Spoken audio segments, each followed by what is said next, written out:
வணக்கம் மக்களே. வணக்கம் நண்பா. இன்னைக்கு ஒரு கதை பார்ப்போம் நண்பா. வாங்க கதைக்குள்ள போகலாம். ஒரு ஊர்ல ஒரு ஏழைங்க. அவன் ஏழை வீட்டு பையங்க. அவன் வேலைக்கு போக வேண்டிய அவசியம் இருக்கு, கட்டாயமும் இருக்கு. அவன் வேலை தேடிட்டு இருக்கான். சரி, நம்ம என்ன வேலை தேடலாம் நம்ம யோசிச்சுட்டு இருக்கும்போது அவன் ஒன்றும் படிக்கலைங்க. அவனுக்கு பெருசா படிப்பறிவு இல்லை, அவனுக்கு எஜுகேஷன் நாலேஜ் சுத்தமா இல்லை.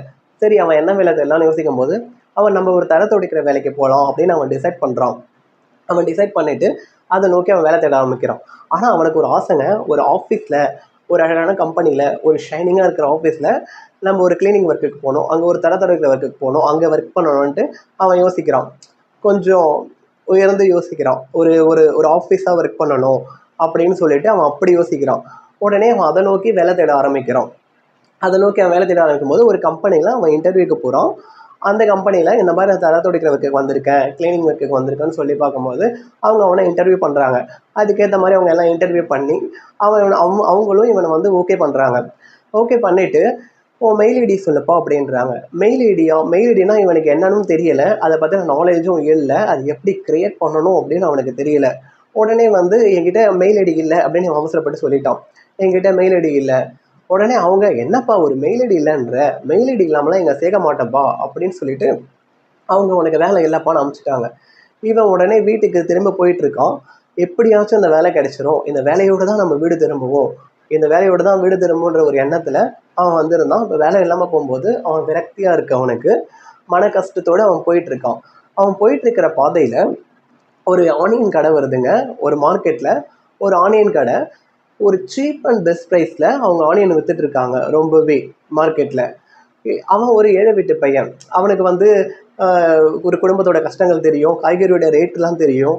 என்ன ஆனியன் இவ்வளோ வந்து இதுவாக விற்கிறாங்க, இவ்வளோ சீப் ப்ரைஸில் விற்கிறாங்க அப்படின்னு சொல்லிட்டு அவன் பார்த்துக்கிட்டு அவன் வந்த வழியிலே தான் போய்கிட்டே இருக்கான்.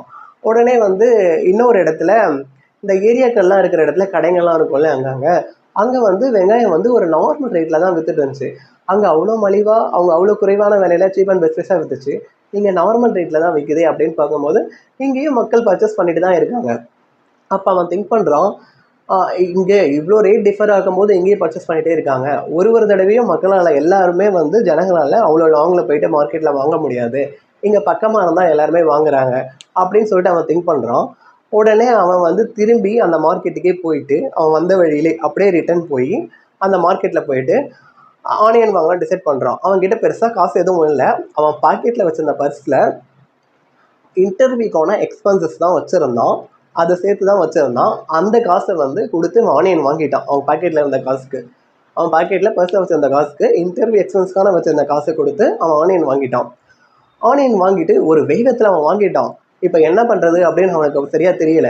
சரி, அவன் உடனே திங்க் பண்ணிவிட்டு ஒரு ரிச்சஸ்ட் ஏரியா, ஒரு பணக்காரவங்களாம் இருக்கக்கூடிய ஒரு பிளேஸாக பார்த்து, ஒரு ரிச்சஸ்ட் பிளேஸில் அங்கே நிறைய அப்பார்ட்மெண்ட்ஸ் இருக்குது, அந்த மாதிரி இடத்துல இவன் ஆனியனை வாங்கி எடுத்துகிட்டு போயிட்டு கூவி கூவி விற்கிறான்.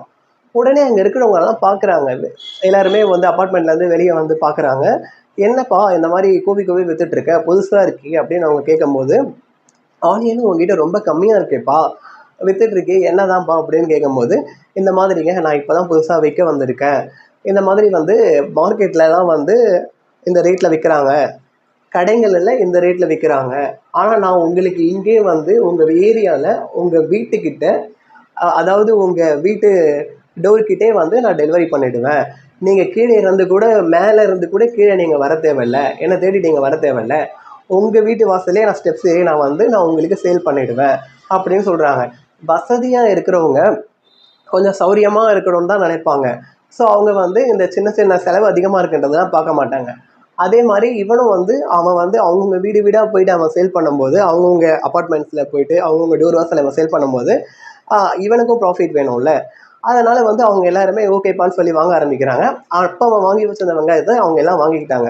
உடனே அவனுக்கும் வந்து அவன் போட்ட காசும் வந்துடுச்சு, கொஞ்சம் லாபமும் அதில் வந்துடுச்சு. உடனே ரிட்டர்ன் வந்து மறுபடியும் ஆன்லைன் போயிட்டு அங்கே பர்ச்சேஸ் பண்ணுறான். எங்கே வாங்கினாலும் அதே மார்க்கெட்டில் போய் வாங்குறான்.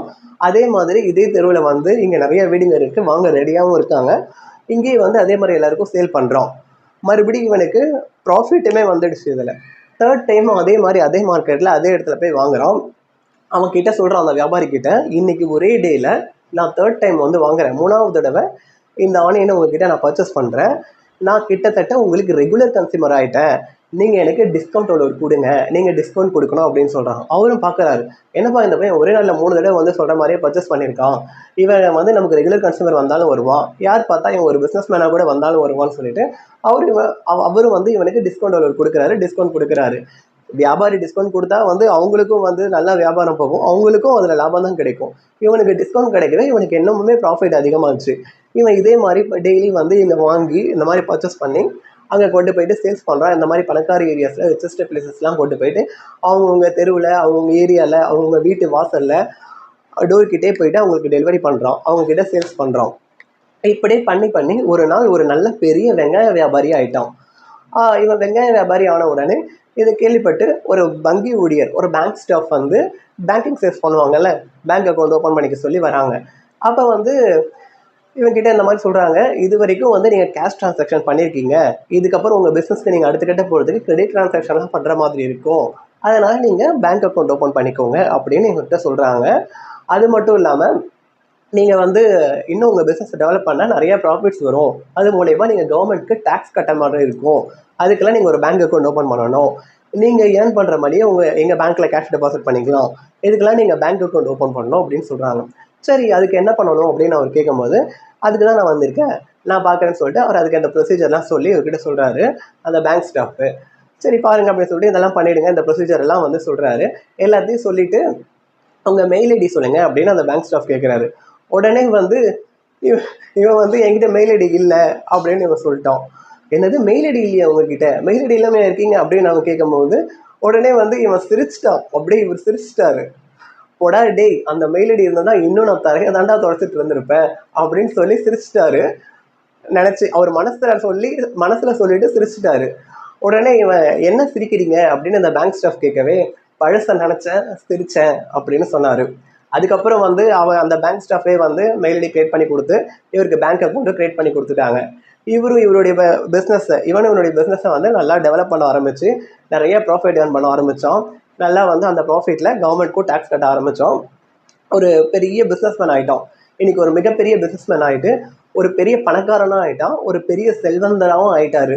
ஸோ இன்றைக்கி ஒரு பெரிய பணக்காரனாக ஆகிட்டார். அதாவது மக்களே, நம்ம வாழ்க்கையில் நம்ம நினச்ச வேலை நமக்கு கிடைக்கலன்ட்டு ஃபீல் பண்ணாதீங்க. நம்ம நினச்சி பார்க்க முடியாத அளவுக்கு ஒரு சிறப்பான வாழ்க்கை நமக்கு காத்திருப்போம், காலம் வரும். இந்த கதை இதோட முடிஞ்சது ஜனங்களே, மக்களே. மீண்டும் இது போன்ற வீடியோக்களை பார்க்க, மீண்டும் இது போன்ற கதைகளை தெரிஞ்சுக்க நம்ம சேனலை சப்ஸ்கிரைப் பண்ணுங்கள். இந்த வீடியோ உங்களுக்கு பிடிச்சிருந்தால் லைக் பண்ணுங்கள், ஷேர் பண்ணுங்கள், கமெண்ட் பண்ணுங்கள், ப்ளீஸ் சப்ஸ்கிரைப் பண்ணுங்கள். ஓகே, பாய் பாய் ஃப்ரெண்ட்ஸ். நான் என்றும் உங்கள் விஜய்.